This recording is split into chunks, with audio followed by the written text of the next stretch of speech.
2 नाली बंदूक भी है इनके पास। मतलब हमारी चाची जो है ज़्यादा खतरे में है, हमारे चाचा कम खतरे में हैं। हमें इनके पास 2-2 औजार हैं भैया, 3 बंदूक हैं। ललित जी के पास 1 है। उनकी पत्नी संपत्ति कितना 19 बीघा 8 कट्ठा 7 धुर जमीन है। 19 बीघा 8 कट्ठा 7 धुर जमीन है, जिसमें इनका एक हिस्सा है, जिसमें इनका हिस्सा बनता है 6 बीघा 3 कट्ठा 5 कनमा। ठीक है, इसकी जो बाजार और 1 करोड़ इसका जो है बाजार मूल्य है। तो ये इशारा कर रहे हैं कि एज ए सांसद इन्होंने भी दरभंगा की जनता को ठगने का काम 65 से 70 लाख का है ललित बाबू जी का। उन्होंने भी दरभंगा की जनता को इतना नहीं लूटा होगा।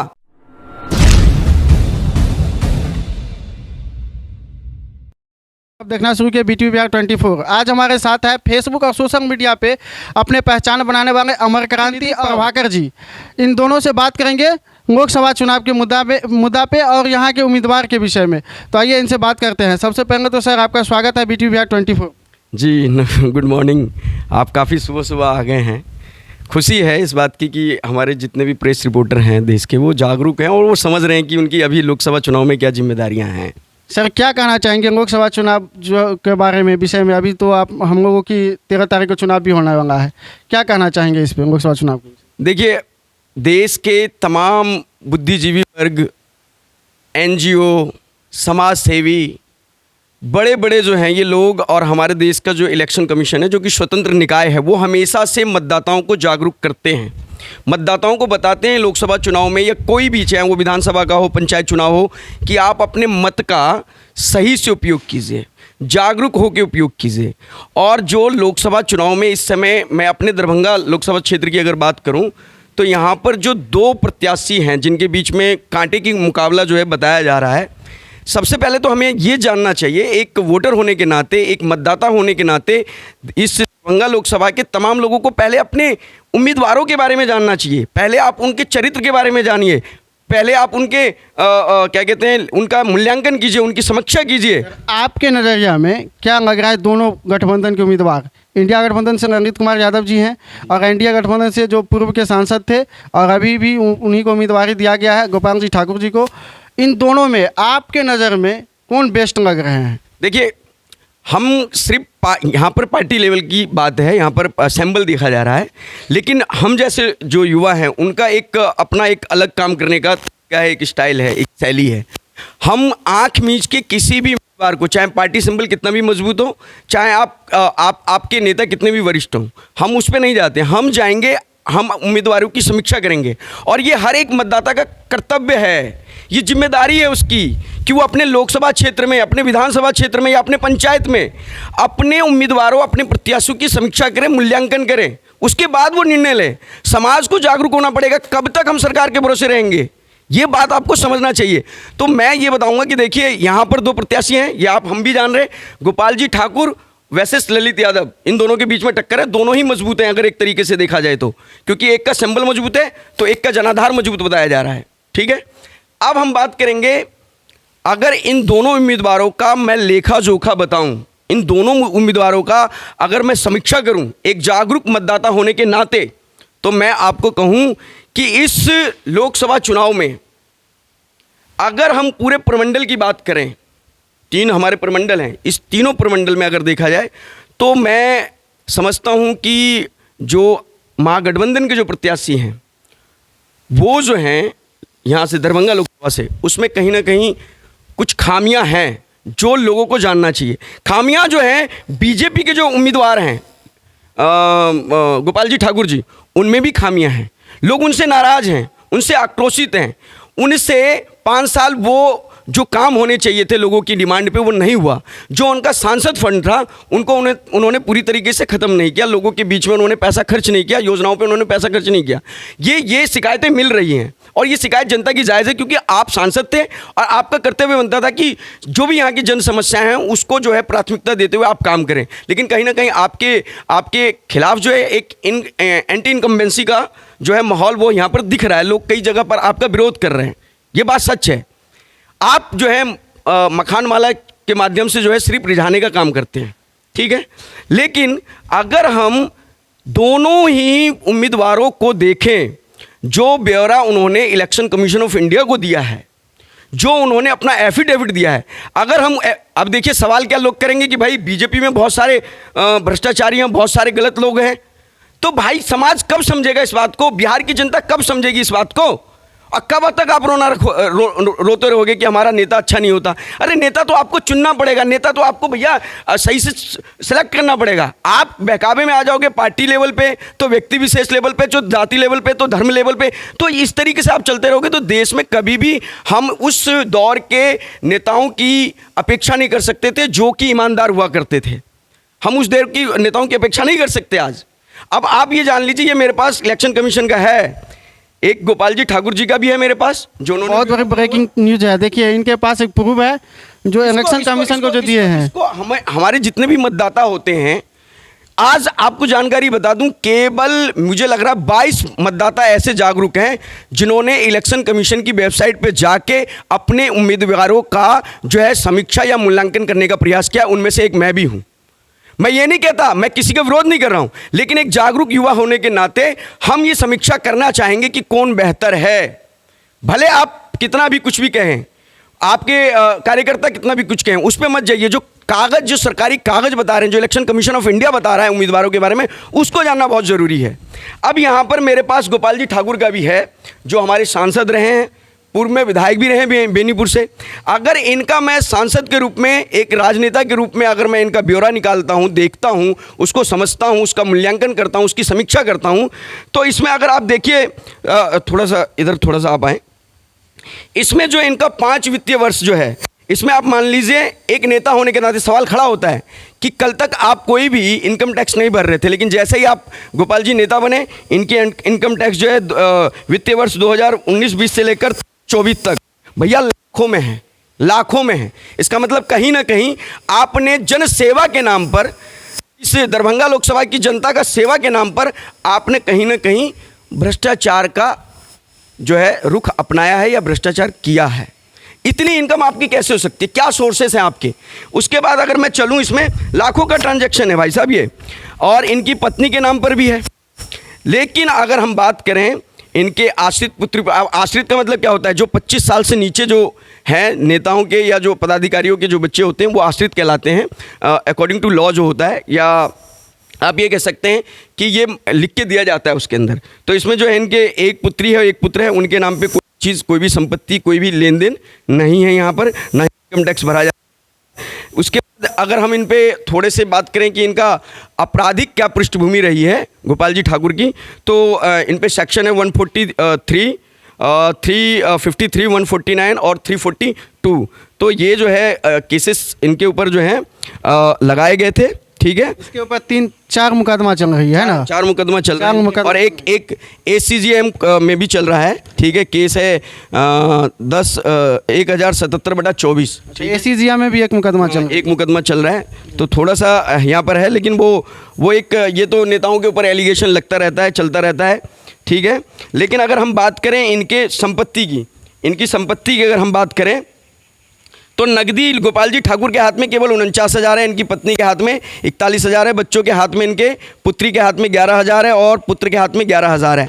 अगर हम इनकी बात करें क्या कहते हैं बैंक खातों में, तो बैंक खातों में गोपाल जी ठाकुर के 36,67,519 रुपये है।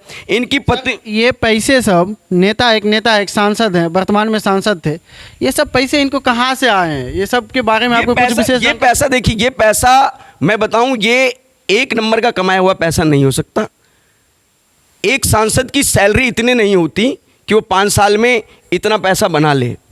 अभी और भी हैं इनके ऊपर और भी एलिगेशन है, जो मतलब ये सरकारी कागज़ कर रहा है, मैं नहीं कर रहा। ये जितने भी चीज़ें हैं ये सरकारी कागज़ बता रहा है, मैं नहीं बता रहा हूँ इसको। अब उसके बाद अगर आप देखें तो भैया योजनाओं के, राष्ट्रीय बचत योजना या डाक बचत बीमा पॉलिसी के अंदर 20 लाख का पॉलिसी इनके नाम पर है, 15 लाख की पॉलिसी इनकी पत्नी के नाम पर है, ठीक है। फिर इनकी पत्नी के नाम पे भी बैंक अकाउंट में जो है पैसे हैं, लेकिन अगर देखा जाए तो इनके बच्चों के नाम पे नहीं है। जेवरात की बात करें, गोपाल जी ठाकुर जो, कितने का जेवरात सर इनके पास? जो गोपाल जी ठाकुर हैं, सांसद महोदय हैं, उनके पास लगभग 7,53,697 रुपये का सोना है। इनकी पत्नी के पास लगभग 10 लाख रुपए का सोना और चांदी है, जिसमें से चांदी कितने का है सर? चांदी का भी चांदी का मूल्य 24,000 है और सोने 150 ग्राम सोना है जिसकी कीमत जो है 9,73,154 रुपये है। मतलब इतना पैसा आप जो है कहाँ से ला रही हैं, ये सवाल बनता है और ये जनता को पूछना चाहिए। आप किस पार्टी से बिलोंग करते हैं वो मत देखिए, आपको जनता को ये सवाल उनसे पूछना चाहिए, सांसद महोदय से। तो कहीं ना कहीं ये जो है ये बता रहे हैं ये कागज़ कि सांसद महोदय ने पर्दे के पीछे से धन अर्जित किया है। उसके बाद अगर हम इनकी बात करें कृषि योग्य भूमि की, तो कृषि योग्य भूमि इनके पास जो पैतृक संपत्ति है, जो ये कह रहे हैं अपने इस एफिडेविट में कि उनके पास उनकी विरासत में मिला हुआ है। विरासत में मिला हुआ संपत्ति कितना? 19 बीघा 8 कट्ठा 7 धुर जमीन है। 19 बीघा 8 कट्ठा 7 धुर जमीन है, जिसमें इनका एक हिस्सा है, जिसमें इनका हिस्सा बनता है 6 बीघा 3 कट्ठा 5 कनमा। ठीक है, इसकी जो बाजार लागत मूल्य है वो लगभग 1,90,00,000 की है। ठीक है, संपत्ति इसके जमीन प्रॉपर्टी का इनका जो क्योंकि उन्होंने बताया है कि ये मेरी विरासत की संपत्ति है, विरासत में इनको मिला है, तो 1,90,00,000 की इनकी ये संपत्ति है। 2 लाख की इनकी जो है पत्नी के नाम पर है। 6 कट्ठा ज़मीन है इनकी पत्नी के नाम पर मात्र। उसके बाद जो है अगर हम गैर कृषि भूमि की बात करें, गैर कृषि भूमि में आता है आपके पास कमर्शियल प्लॉट या कमर्शियल बिल्डिंग कितनी है। तो यहाँ पर इनके पास जो है नॉर्मल है, इनके पास उतना नहीं है जो बात है। इससे तो पता लगता है कि कहीं ना कहीं इस और इन्होंने जो है कम ध्यान जो है दिया है। फिर एक जो सबसे बड़ी बात है, हम बात करें अगर इनके आवासीय भवन की, तो इन पे 8 धूर 7.5 कनमा का एक प्लॉट है जो इनके पर्री में है और लगभग इतना ही इनकी पत्नी के नाम पर है। और अगर हम बात करें क्या कहते हैं इनके अनुमानित बाजार मूल्य की, तो वो लगभग 2.5 लाख का होता है। और जो पत्नी के नाम पर एक जो लगभग 8,072 वर्ग फीट का जो एक प्लॉट है, वो एक रेसिडेंशियल प्लॉट है जो कि 1 करोड़ का है। कहाँ पे है सर, कुछ आपके अनुमान? ये जो मेरा अनुमान है ये प्लॉट इनका दिल्ली में है। ये दिल्ली में एज ए सांसद इन्होंने लिया है और 1 करोड़ इसका जो है बाजार मूल्य है। तो ये इशारा कर रहे हैं कि एज ए सांसद इन्होंने भी दरभंगा की जनता को ठगने का काम किया है और इन पे प्रश्न चिन्ह लगता है, बिल्कुल लगता है।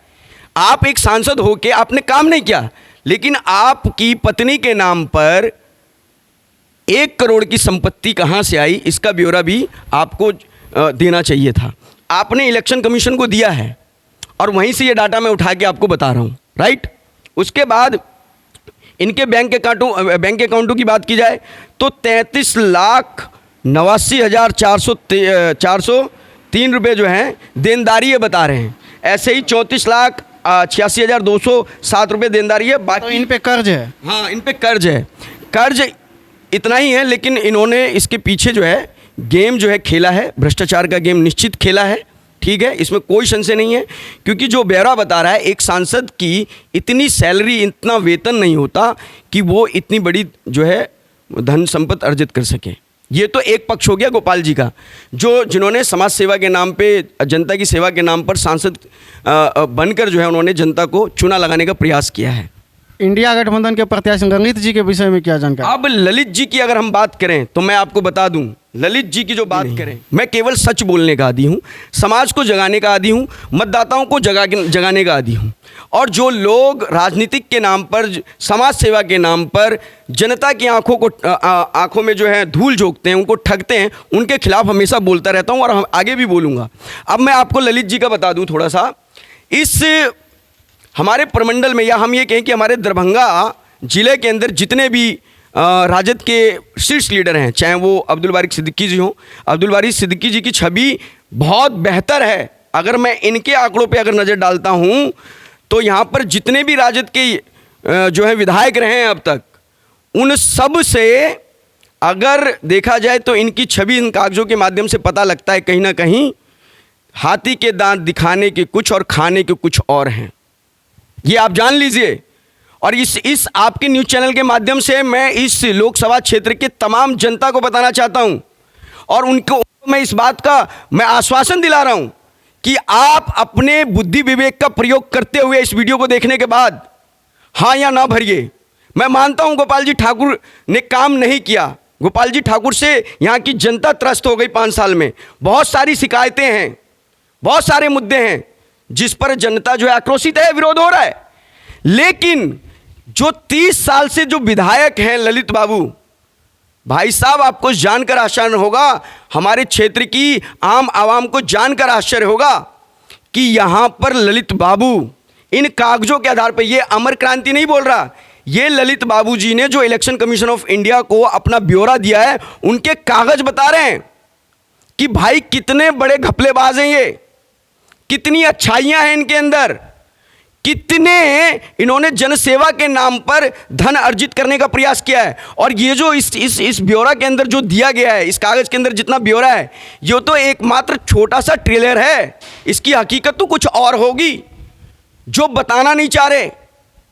और लोगों के बीच में उनकी कैसी छवि है, जब से वो नेता हैं जानते हैं।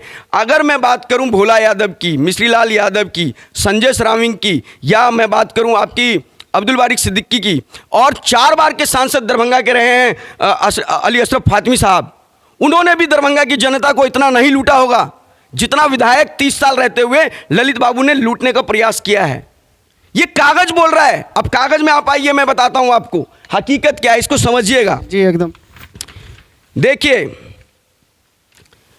इन्हीं के चैनल पे हम चाची कह सकते हैं, ललित जी को हम चाचा कह सकते हैं, ठीक है। हमने चाची जी का आप ही के चैनल पे एक इंटरव्यू सुना था जिसमें वो कह रही थी कि जहां साहेब नहीं पहुंचते वहां हम पहुंच जाते हैं। बिल्कुल सही कह रही थी। ये भी जो दस्तावेज़ है, ये सरकारी दस्तावेज एफिडेविट, ये बता रही हैं कि जहां पर ललित जी नहीं पहुंचे हैं, हमारे चचा जी नहीं पहुंचे हैं, वहां पर हमारी चाची जी पहुंची हैं। दवा के उनके नाम पर संपत्ति है। कितना का संपत्ति है सर उनके पत्नी शिव कुमारी देवी के नाम पे? ब्यौरा ध्यान से सुनिएगा। और मतदाताओं से मैं अपील करूंगा कि आप आंख मूंझ के फैसला मत लीजिए, आप पार्टी लेवल पे फैसला मत लीजिए, आप लीजिए इस लेवल पे कि जो हमारे दरभंगा लोकसभा के लिए सही व्यक्ति हो, जो वास्तव में जनसेवा की भावना से उतरे, उसके लिए आप जो है मतदान कीजिए। आपको लगता होगा कि मैं किसी का विरोध नहीं कर रहा हूं, मैं केवल आपको जगाने का काम कर रहा हूं। आप जागिए, आप जानिए, समझिए। क्यों आप तरह तरह के एलिगेशन लगाते हैं भाई साहब, लेकिन कागज झूठ नहीं बोलता है, उसको समझना पड़ेगा। देखिए, ललित यादव जी, हमारे चचा जी, ललित यादव जी के नाम पर जो कर जो दिया जाता है, जो टैक्स दिया जाता है, आप विश्वास नहीं कीजिएगा, लाखों में हैं। उनकी पत्नी जो हैं, हमारी चाची जो हैं शिव कुमारी देवी जी, उनके नाम पर लाखों का टैक्स जाता है। उनकी 3 पुत्री हैं, 2 पुत्र हैं इस ब्यौरा के अनुसार। पुत्रियों के नाम पर जो कि आश्रित हैं, आपको जानकर आश्चर्य होगा, जो पुत्रियां आश्रित हैं, जो यानी कि कमाती नहीं है, अभी उनकी कोई इनकम नहीं है, कहीं काम नहीं करती हैं, उनके नाम पर भी लाखों का भैया इनकम टैक्स भरा जाता है। तीनों पुत्रियों के नाम पर अगर मैं बात करूं इनके पूरे परिवार की, तो आप विश्वास कीजिए लगभग 65 से 80 लाख रुपया ये केवल इनकम टैक्स भरते हैं। हर एक 60 से 80 लाख रुपया सालाना ये केवल इनकम टैक्स भरते हैं। आप जोड़ दीजिए, ये आंकड़े बता रहे हैं, मैं नहीं बता रहा हूं। ललित जी कितने का इनकम टैक्स भरते हैं सर? ललित जी अगर मैं कहूं कि अभी करंट ईयर में जो उन्होंने भरा है 22-23 में 23,08,240 रुपये का, करंट ईयर में जो प्रीवियस ईयर था उसमें जो उनकी पत्नी ने भरा है 23,81,310 रुपये। उनकी जो पुत्री है अस्मिता, जो कि आश्रित है, उन्होंने भरा है भाई साहब 22-23 में 3,60,000 का। फिर उनकी एक पुत्री है स्मृति सहानी, उन्होंने भरा है 3,60,780 रुपये का। एक पुत्री है खुशबू, उन्होंने भरा है 1,40,000 का। सर उनके पुत्री, उनके बच्ची के पास इतना की संपत्ति कैसे आया? उनके बच्ची सब टैक्स भर रहे हैं, ये सब कहाँ जनता के ऊपर छोड़िए, ये जनता तय करे, ये जनता जाने कि आखिर एक नेता कैसे पैसों का लेन देन करता है, करवाता है। अब वो अलग अलग तरह के बोलेंगे कि हमारा सोर्स ये है, हमारा वो सोर्स है, लेकिन अगर साफ स्पष्ट कोई नहीं करता, ये तो एक मैंने बताया ना कि हाथी के दांत दिखाने के कुछ होते हैं, खाने के कुछ होते हैं। अगर अब बात करें, उनके पुत्र हैं विनय प्रकाश जी और विजय प्रकाश जी दोनों जो हैं बालिग हैं, इसलिए उनका ब्यौरा इसके अंदर नहीं दिया गया है। अब उसके बाद हम बात करते हैं, अगर मैं देखिए 5 पंचवर्षीयों को मिलाइएगा तो लगभग मैंने जो एवरेज बताया है, एक औसत जो टैक्स बताया है, औसत टैक्स की बात कर रहा हूं, सिर्फ औसत टैक्स जो है 65 से 70 लाख का है ललित बाबू जी का। सर एक प्रश्न उठती है यहाँ पर, सर वो जो इतना पे कर रहे हैं टैक्स, लाखों में टैक्स पे कर रहे हैं, उसके पास और कुछ व्यवसाय भी हो सकते हैं, व्यवसाय का भी टैक्स पे करते होंगे। बिल्कुल, एक नेता के पास इतना पैसा कहाँ से आता है, देश की जनता सवाल नहीं करती, चाहे वो बीजेपी वाले हों, चाहे वो आरजेडी वाले हों, चाहे वो कांग्रेस वाले हों, चाहे वो किसी भी दल के लोग हों, कितने भी वो, आप उनका मूल्यांकन और समीक्षा नहीं करते हैं। आप जो है पार्टी लेवल पे या व्यक्ति विशेष को जो है दर्जा दे देते हैं कि ये व्यक्ति इतना मजबूत है, इसको दे दो।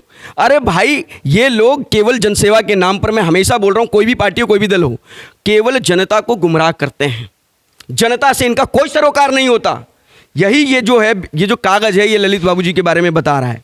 अब आइए, इनके अगर देखें आपराधिक मुकदमा जो होता है, यहाँ कहीं ना कहीं ललित जी की छवि जो है साफ स्पष्ट है, कोई मुकदमा इन पे नहीं है। पेंडेमिक में जो मामूली जो है दर्ज है 188, 269 और 270, तो ये जो है कोई इतना इनके ऊपर कोई मुकदमा नहीं चल रही है, नहीं, कोई गंभीर मामला नहीं है इनके ऊपर। उसमें इनकी छवि कहीं ना कहीं साफ स्पष्ट है। ठीक है, गोपाल जी के मुकाबले इनकी छवि जो है थोड़ी सी है, पहले लोग एलिगेशन लगाते थे। अब आइए आप इनके ब्यौरा की बात करें, इनके हाथ में नकदी कितना है, इनके हाथ में नकदी कितना है। ललित जी के हाथ में 2,35,000, इनकी पत्नी के हाथ में जो है 1,90,000, इनकी पहली आश्रित पुत्री के पास जो है 57,000, दूसरी पुत्री के पास 35,000, तीसरी पुत्री के पास 12,000। ललित बाबू के पास अगर बैंक खातों की अगर आप बात करें तो बैंक खाते इनके पास जो है 6 हैं, और आपको जानकर हैरानी होगी इन सब में लाख रुपये हैं, लाख से ऊपर है। ठीक है, ऐसी इनकी पत्नी के नाम पर है, पत्नियों के पास भी, इनकी पत्नी के जितने अकाउंट है 3 अकाउंट है, उनमें भी लाख रुपया है। इनकी पुत्री, तीनों पुत्री के नाम पर 2-2 बैंक अकाउंट है, और दोनों में जो है आपको जो है लगभग 50,000 से लेकर 1 लाख तक की राशि जो है इसके अंदर है। एक परिवार में कितने 13 अकाउंट हैं, 13 अकाउंट है। आप जो जानिए, एक जनसेवक, एक गरीबों का मसीहा, पिछड़ों का मसीहा, दलितों का मसीहा, गरीब गुरबों का मसीहा, मजदूरों का मसीहा, 13 अकाउंट लेके घूम रहे हैं। क्या जरूरत है जनसेवक को, जनता के सेवक को, 30 साल के विधायक को ये इतने बैंक अकाउंट की जरूरत क्या है? तो अब लोग बोलेंगे क्या भाई बिजनेस करते हैं, दूसरे इनकम है उनके पास। ये कहां से आया भाई? ये इसी जनता की आंखों में धूल झोंक के ललित जी ने कमाया है। मैं सीधा सीधा आरोप लगा रहा हूं कि उन्होंने ये कमाया है, कोई पैतृक संपत्ति नहीं है। उन्होंने इसमें बताया है कि विरासत में उनके पास संपत्ति नहीं थी। ये संपत्ति आई कहां से? जनसेवा करते करते इतनी संपत्ति आपने अर्जित कर ली। अभी और पोल है, सुनते चलिए। और क्या कुछ जानकारी है? और देखिए, इनके नाम पर मामूली एक गाड़ी है 13 लाख की, XUV है, ठीक है जी, जिसकी कीमत ललित बाबू जी जो यूज़ करते हैं 13,20,860 की गाड़ी है। और जो हमारी चाची हैं शिव कुमारी देवी जी, उनके नाम पर एकमात्र ट्रैक्टर है जिसकी कीमत केवल 4,50,000 रुपये है। अच्छा, शिव कुमारी देवी जी के नाम पर ट्रैक्टर है? बस ट्रैक्टर है, बस ट्रैक्टर। लेकिन देख रहे हैं काफिला लेके निकल रही है हमारी चाची। हम देख रहे हैं ललित बाबू महंगी महंगी गाड़ियों का काफिला लेके निकल रहे हैं, लेकिन एक गाड़ी एक ट्रैक्टर। आश्चर्य नहीं लगता आपको? कितने महान हमारे ये जो हैं जनसेवक हैं। ठीक है, उसके बाद आइए जेवरात पे देखिए, हमारे जो ललित बाबू हैं इनके पास 50 ग्राम सोना है, 3 लाख का सोना है जिसकी कीमत 3 लाख है। तो हमारे ललित बाबू जो है सोना कम पहनते हैं, पान ज़्यादा खाते हैं। लेकिन अगर हम बात करें चाची जी की, तो चाची जी का जो सुन के आपको आश्चर्य होगा। इस पॉइंट को समझिएगा, इस पॉइंट को आम मतदाता समझे। भैया हमारी चाची के पास 150 ग्राम सोना है जिसकी कीमत 9 लाख रुपए है। 9 लाख का सोना है उसके 9 पास। लाख का। अभी आश्चर्य होगा, अभी और भी आश्चर्य होगा आपको। और आप जानिए, थोड़ा सा आप चलते भी रहिए, मैं बताता चलता हूं। हमारी चाची के पास, हमारे चाचा ने, देखिए हमारी चाची के पास पेरेंटल गिफ्ट है, और उस पेरेंटल गिफ्ट गोल्ड की जो कीमत है वो है 23,40,000 रुपये। अब मुझे बता दीजिए, 23,40,000 क्या कौन पेरेंट जो है सोना दे देता है जी गिफ्ट में? और ये कब का सोना होगा इसका कोई लेखा जोखा नहीं है। ये पेरेंटल गिफ्ट तो कहते हैं, जो एलिगेशन जो विपक्ष वाले हमेशा से लगाते रहे हैं राजद के शीर्ष नेताओं पर, कि भैया गिफ्ट में जो है आप ज़मीन ले लेते हैं और नौकरी दे देते हैं। तो भैया जैसा एक कहावत है ना कि भैया चोर चोर मौसेरे भाई वाली कहावत है, यानी कि जैसा गुरु वैसा चेला, ऐसा लोग कहते हैं। मैं नहीं कह रहा, ये कागज नहीं कह रहा भाई साहब, कागज के लिखे हुए जो पॉइंट है वो बता रहे हैं कि भैया जैसा गुरु वैसा चेला। अब मुझे बताइए, सिर्फ ललित जी की धर्मपत्नी का जेवरातों का अगर ब्यौरा दूं तो आपको जानकर आश्चर्य होगा, 32,40,000 का सोना इनके पास है। आप कह रही हैं कि ये गरीब गुरबों के लीडर हैं, आप घूम रही हैं क्षेत्र में और बता रही हैं कि आप जो है गरीबों के लिए काम करेंगे, बिहार की और दरभंगा की जनता के लिए काम करेंगी। अरे चाची, मुझे तो लग रहा है कि आप जो हैं उंगली माल डाकू की भांति, ऐसा ना हो सोने जेवरों की जो है डाकून बन जाएं।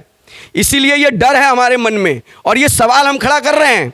इससे किसी को नाराज होने की जरूरत नहीं है, बातों तथ्यों को समझने की जरूरत है। अब आ जाइए आप, हमारे जो हैं ललित जी के पास, हमारे चचा जी के पास 2 नाली बंदूक है, ठीक है, जिसकी कीमत 70,000 है। जनता की सेवक है, उनके पास बंदूक है। बंदूक के लाइसेंस है, ठीक है, होना चाहिए, सुरक्षा के लिए सरकार देती है। जब आप आवेदन देते हैं तो सरकार देती है, इसमें कोई दो राय नहीं है, ये अच्छी बात है, उनके पास है। लेकिन हमारी चाची के नाम पर MP बोर राइफल है भाई साहब, हमारी चाची के नाम पर। अब हमारी चाची को क्या खतरा जी कि MP बोर उनके नाम पर है, वो भी अब मुझे लग रहा है कि वो लेके चल रही है बंदूक। और तो और 2 नाली बंदूक भी है इनके पास। मतलब हमारी चाची जो है ज़्यादा खतरे में है, हमारे चाचा कम खतरे में हैं। हमें इनके पास 2-2 औजार हैं भैया, 3 बंदूक हैं। ललित जी के पास 1 है, उनकी पत्नी हमारी चाची के नाम पर 2 हैं। मतलब ललित जी से ज़्यादा खतरे में हमारी चाची हैं। आप समझ रहे हैं बात को, हमारी चाची खतरे में। अब कैसे खतरे में, वो भी अभी आगे मैं बताता हूँ आपको। अब देखिए, अगर आप अगले पड़ाव पे चलें, ललित जी के अगले पड़ाव पे चलें, तो भाई साहब कृषि योग्य भूमि जो पहला पॉइंट है होगा दरभंगा वालों, ये जन सेवा के नाम पर हमारे ललित जी ने क्या किया है, ये ब्यौरा बता रहा है, इसको आप समझिए। और ये क्या ब्यौरा बता रहा है कि ललित जी के नाम पर 7 एकड़ 50 डेसिमल जमीन है। अगर इसको आप बीघा में कन्वर्ट करें तो 8 बीघा 11 कट्ठा 15 धूर जमीन, ये कृषि योग्य भूमि, जहाँ पे कृषि वो करते हैं, खेती बाड़ी करते हैं। अब दरभंगा में कहाँ खेती बाड़ी हो रही है भाई, अब कहाँ क्या हो रहा है वो तो आप लोग तय करें, जनता तय करें। और एक 8 एकड़ का है प्लॉट, या आप ये कहें कि 8 एकड़ ज़मीन है, जिनमें इनका 1/3 हिस्सा है, और उस हिस्से को निकालें तो 3 बीघा 3 कट्ठा 1 धूर 5 कनमा जमीन। ये सब जमीन है कहाँ सर इनका? इनका ज़मीन ये सब जो है दरभंगा सदर में ही है, इनका जो ब्यौरा है। लेकिन ये तो 8 बीघा 11 कट्ठा 15 धूर एक प्लॉट, मतलब पूरा देखें तो ललित बाबू के नाम पे है। एक 8 एकड़ का है, उसमें 1/3 हिस्सा है, जिसमें इनका हिस्सा पड़ता है 3 बीघा 3 कट्ठा 1 धूर और 5 कनमा। लेकिन आपको जानकर आश्चर्य होगा, हमारी चाची जी ने तो रिकॉर्ड तोड़ दिया भाई साहब। हमारी चाची जी के नाम पर दरभंगा सदर मौजा के अंदर 7 जो है जमीन का ब्यौरा है। 7, 1 नहीं, 2 नहीं, 3 नहीं, 4 नहीं, 7। कितने जमीन है आप जिनके नाम बोल रहे हैं? ललित जी के पत्नी शिव कुमारी देवी जी के नाम पर कितना जमीन है भाई साहब? हमारी जो चाची हैं, हमारी चाची के नाम पर 7 एकड़ 50 डेसिमल का एक प्लॉट है, 1 एकड़ 76 डेसिमल का एक है, 35 डेसिमल का एक है, 21.8 डेसिमल का एक है, 30.55 डेसिमल का एक है, 36.87 डेसिमल का एक है, और सातवां जो है 24.55 डेसिमल। अगर इनको आप निकाल लें, बीघे में निकाल लें, तो आप ये मान लीजिए पहला प्लॉट जो है 8 बीघा 11 कट्ठा, दूसरा प्लॉट जो है इनका भैया वो 2 बीघा 8 धूर, फिर तीसरा जो है 8 कट्ठा 4 कट्ठा 18 धूर, 7 कट्ठा 8 कनमा, 8 कट्ठा 8 धूर 10 कनमा, 5 कट्ठा 12 धूर। लगभग कितना बीघा हो सकता है? लगभग आप मान लीजिए मोटा मोटी हो गया लगभग 10 और 11 के बीच में, 10 और 11 बीघे के 10 और 11 बीघे के बीच में, मतलब शिव कुमारी देवी सब पत्नी के नाम पे, सब दरभंगा सदर में है। दरभंगा सदर में मौजा चक्का दरभंगा सदर, खाता संख्या 10 मतलब ये सारी संपत्ति हमारी चाची जी के नाम पर है। और भी आइए आगे, और मैं आपको गैर कृषि योग्य भूमि कितना है सर इनके पास? वो भी मैं बता रहा हूं आपको। और आपको जानकर आश्चर्य होगा कि ललित बाबू की ये जो संपत्तियां हैं, एक कांग्रेस के राज में खरीदा गया है। कांग्रेस के राज में सारे के सारे संपत्ति कांग्रेस के राज में खरीदा। कांग्रेस की जब सरकार थी केंद्र में, तब इन्होंने लिया है भाई साहब। और जान लीजिए 2006 से लेकर और 2015 के बीच में मोटा मोटी तौर पे इनकी ये सारी ज़मीनें जो हैं दरभंगा में अर्जित की गई हैं। अब लगा लीजिए कि गोपाल जी कितने बड़े हैं चोर, हम ये कहें, या फिर हमारे ललित बाबू जो हैं चोर हैं या साधु हैं, ये आप तय कीजिए, ये जनता तय करे। अगला पॉइंट भी आप जान लीजिए, अब अगर इनकी बाजार अनुमानित बाजार मूल्य निकालें जो हमारी चाची जी के नाम पे है, तो भाई साहब करोड़ों रुपए की है ये प्रॉपर्टी, करोड़ों की। इतनी आसानी से टिकट नहीं मिला है हमारे ललित चाचा को। अब आप जान लीजिए गैर कृषि भूमि, गैर कृषि भूमि में हमारे ललित चाचा के पास एक प्लॉट 9 धुर का है, एक प्लॉट जो है 4.5 धुर का है, एक प्लॉट 1 कट्ठा 2.5 धुर का है, और ये गैर कृषि भूमि है जो कि इनकी दरभंगा में ही है और दिलावरपुर बहादुरपुर में है, दिलावरपुर बहादुरपुर में है। लेकिन जब गैर कृषि भूमि की बात करते हैं हम, चाची की तरफ नज़र जब हमारी जाती है, तो हमारी चाची ने यहाँ भी महेंद्र सिंह धोनी की तरह छक्कों की बरसात कर रखी है भाई साहब। प्रॉपर्टी के नाम पर हमारी चाची सबसे आगे हैं। ना तो इतनी प्रॉपर्टी सिद्दीकी साहब की धर्मपत्नी के नाम पे मिलेगा, ना इतनी प्रॉपर्टी आपको अब्दुल बारी अली अशरफ फातमी साहब की पत्नी के नाम पर मिलेगा, ना ही किसी दरभंगा के सांसद या विधायक के नाम पे मिलेगा जो वर्तमान में है या जो पूर्व में रहे हों। हमारी चाची ने तो रिकॉर्ड तोड़ दिया है। हमारी चाची के पास 11 कट्ठा 19 धूर का एक गैर कृषि भूमि योग जो है गैर कृषि भूमि है, एक जो है भैया, एक जो है 5 कट्ठा 12 धूर का है, एक 7 कट्ठा का है, एक 2 कट्ठा 9.5 धूर का है, एक फिर 2 कट्ठा 9.5 धूर का है।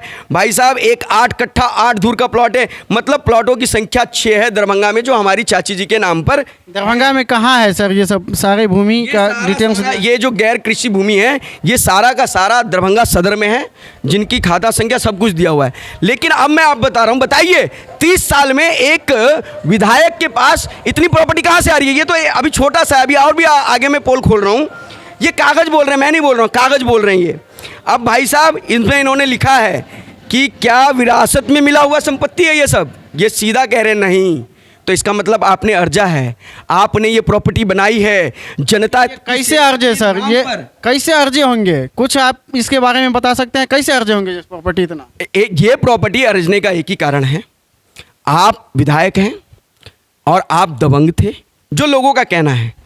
आपने ये प्रॉपर्टी कहीं ना कहीं अपने रसूख से, अपनी दबंगई से, अपने रुआब से आपने हासिल की है।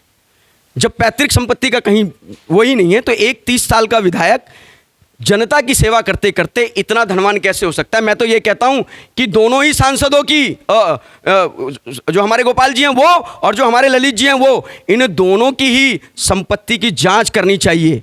विभाग को, सरकार को जांच करानी चाहिए। अब आप आइए, अब मैं बताना चाहता हूँ आपको कि इन जो गैर कृषि भूमि है इनकी कीमत कितनी है। तो इनकी कीमत लाखों में है, ये आप जान लीजिए, लाखों में है ये कीमत। और सारी के सारी प्रॉपर्टी, अधिकांश प्रॉपर्टी ललित जी की धर्मपत्नी के नाम पर है। कहाँ से आया जी इतनी साफ छवि? आश्चर्य नहीं लग रहा दरभंगा की जनता को कि 30 साल से जो विधायक हैं उन्होंने सेवा नहीं किया इतना, लेकिन मेवा बहुत बनाया है। अब आप आ जाइए वाणिज्य भवन, यानी कि जो कमर्शियल, जो इनका कहीं व्यापार का या जो भी इन्होंने ब्यौरा दिया है, आपको जानकर आश्चर्य होगा, पटना के सबसे कीमती जगह पर डाक बंगला चौराहे के पास फ्रेजर, वहाँ भी इनका प्रॉपर्टी है सर, पटना में भी। आप हिल जाइएगा, एक नहीं दो नहीं जनाब। कितने प्रॉपर्टी है वहाँ पर भाई साहब? 7 प्रॉपर्टी है। कितना टोटल कितना है ये? 7 प्रॉपर्टी है। और आप ये जान लीजिए, मैं सिर्फ एक मोटा मोटा अमाउंट आपको बता देता हूँ। एक जो इनका प्लॉट है उसकी कीमत 40 लाख रुपए है, फ्रेजर रोड पे जो है, जो इनके नाम पर है, ललित जी के नाम पर। और 2 से 6 तक का जो इन्होंने डाला है, जो छोटे छोटे हैं ये, ठीक है, इनकी कीमत लगभग 78 लाख रुपए की है।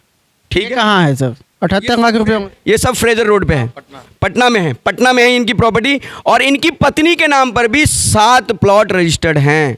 आप ये कह सकते हैं कमर्शियल प्लॉट जो है जहाँ पर ये अपना कोई व्यापार चलाते होंगे। लेकिन भाई साहब पटना में इतनी कॉस्टली जगह, डाक बंगला चौराहे के नज़दीक फ्रेजर रोड पे आपके पास इतना पैसा कहाँ से आ गया? बहुत 30 साल आपने सेवा की है, इसका मतलब जनता का बहुत क्या है। अब आप ये जान लीजिए कि भाई साहब इनका जो 1 से 6 तक जो इनकी पत्नी के नाम पे उसका भी 78 लाख है, 34 लाख है। और अगर इनके भाई साहब हम अपार्टमेंट की बात करें, अब बहुत इंपॉर्टेंट बात है ये, अगर इनके पास अपार्टमेंट की बात करें आप, तो भाई साहब ललित जी के नाम पर 4 जो है घर हैं और 4 इनकी पत्नी के नाम पर है। 4 इनके नाम पर है, 4 इनकी पत्नी के नाम पर है और 1 इनकी पत्नी के नाम पर भाई साहब दिल्ली के अंदर है। और दिल्ली में कहाँ है? दिल्ली में है ग्रेटर कैलाश पार्ट 2, दिल्ली का सबसे पॉश एरियो में से एक। और जानते हैं आप उस प्लॉट की कीमत कितनी है?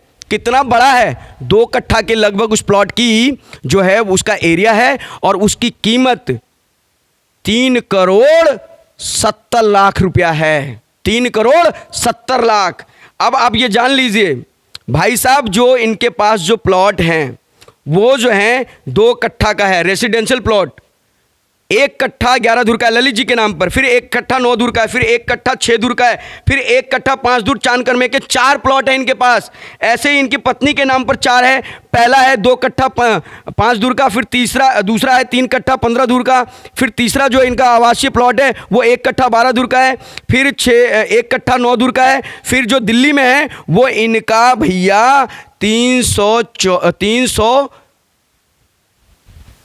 स्क्वायर मीटर में जो प्लॉट है, जो रेसिडेंशियल प्लॉट है वो दिल्ली में है। उसकी कीमत मैंने आपको बताई अभी थोड़ी देर पहले। रंजीत जी के पास जो 4 अपार्टमेंट है ये कहाँ है सर? ये कुछ एक दरभंगा में है और बाकी पटना में है। और इनकी पत्नी के नाम पर दरभंगा में भी है, पटना में भी है, दिल्ली में भी है।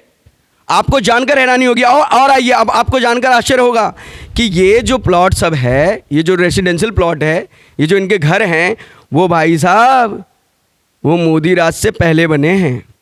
मोदी सरकार से पहले कितने ईस्वी में सर? कितने ईस्वी में ये निर्माण? जब सत्ता में थे तब बने हैं। कितने ईस्वी में सर? ये जो है इनकी जो है सारी संपत्ति जो है 2002 से लेकर और 2006-16 तक का है। ये 2002 से लेकर 2016 तक में इन्होंने सब जगह ये अपने घर बनाए हैं। क्या कीमत है इनका? भाई इनकी जो बाजार मूल्य है 4 करोड़, जो ललित जी के नाम पर है 4,85,17,073 रुपये।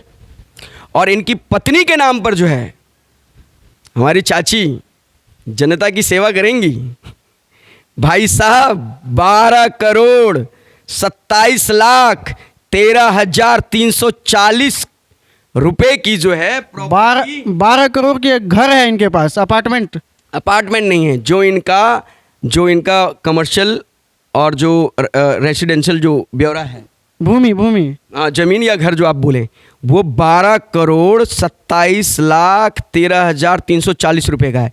ये तो केवल एक सफ़ेद चिट्ठा है, काला चिट्ठा विश्वास मानिए कम से कम इसका 4 गुना आप मान लीजिए।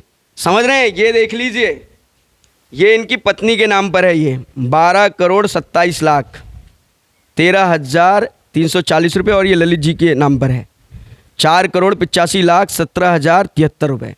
ये भाई साहब केवल इनकी जो है वो संपत्ति का ब्यौरा है जो इन्होंने सरकार को बताया है।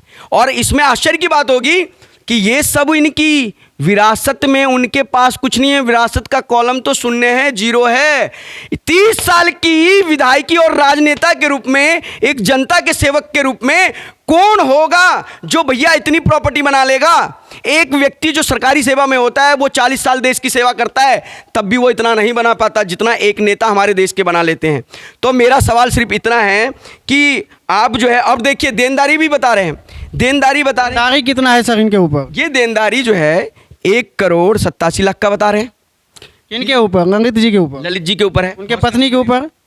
हौस खास में। और उनकी पत्नी के पास कुछ नहीं है देनदारी, कुछ नहीं है, नील है। इतना का प्रॉपर्टी है लेकिन वो नील है। अब आप ये जान लीजिए कि अगर मैं इस पूरे दोनों ही जो हमारे प्रत्याशी हैं दरभंगा लोकसभा के, ललित जी और गोपाल जी, मैं मानता हूं कि दोनों अपनी अपनी दावेदारी ठोक रहे हैं। मैं मानता हूं कि दोनों की नीयत जन सेवा की है, जन भावना की है। ठीक है कि जनता इनको मौका दे, ये सेवा करें। लेकिन जो सरकारी दस्तावेज बता रहे हैं, जो इलेक्शन कमीशन पे इनकी जो सारी ब्यौरा जो बता रहा है, वो ये बता रहा है कि कहीं ना कहीं गोपाल जी ठाकुर ललित बाबू से थोड़े नहीं बहुत बेहतर हैं।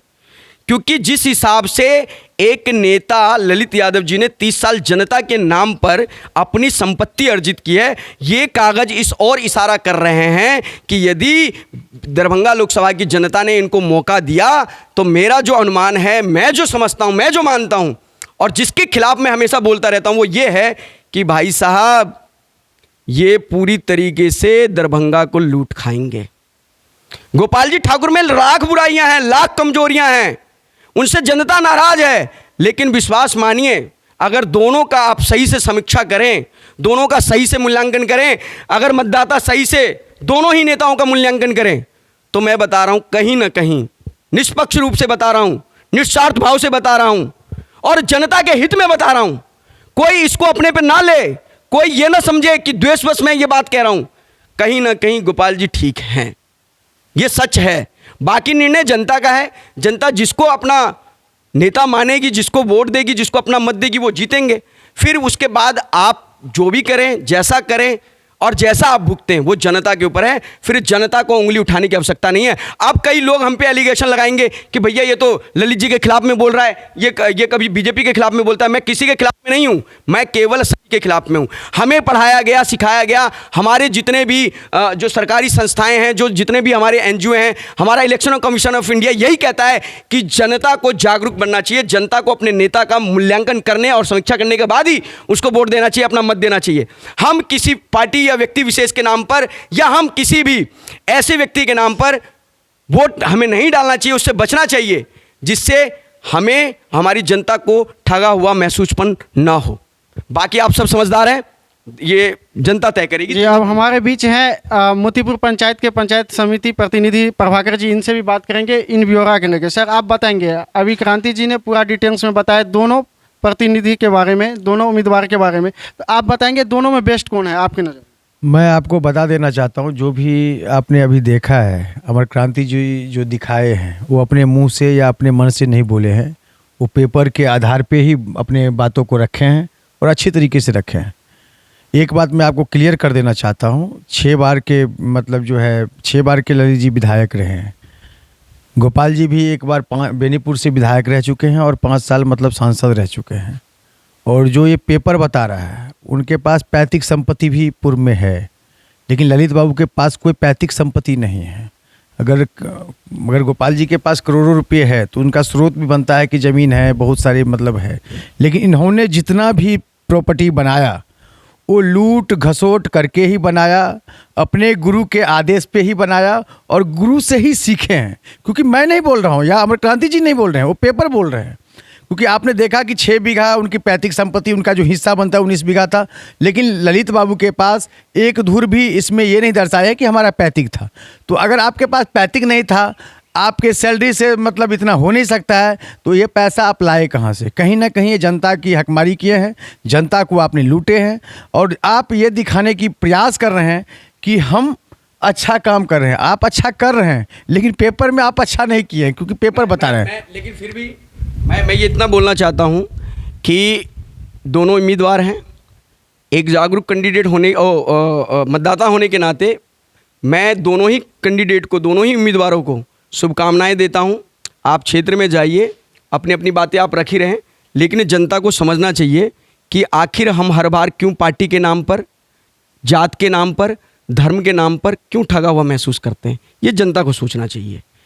बस इतना ही मेरा। जी, तो आप सुन रहे थे BTV बिहार। यहाँ पे जो अमर क्रांति जी के जो है पेपर के माध्यम से इन्होंने बताए दोनों कैंडिडेट के बारे में, अपना ब्यौरा कर रखे और ये भी बताया कि अब जनता तय करे जो ये ब्यौरा के अनुसार किनको आपको वोट करना है, आपका नेता कौन अच्छा हो सकते हैं और आपके भविष्य के बारे में सोच सकते हैं। धन्यवाद। आप देख रहे हैं BTV बिहार 24, कैमरामैन सुधीर जी के साथ। जी, क्या जो देश हित में सोचे, कोई सा भी पार्टी हो, कोई भी नेता हो, जो देश हित में सोचे वोट उसी को करें। जी, जैसे कि आप प्रभाकर जी का भी सुने, इनका कहना है कि जो देश हित में सोचे, जो समाज हित में सोचे, जो जनता के हित में सोचे, उनको वोट करना है। धन्यवाद।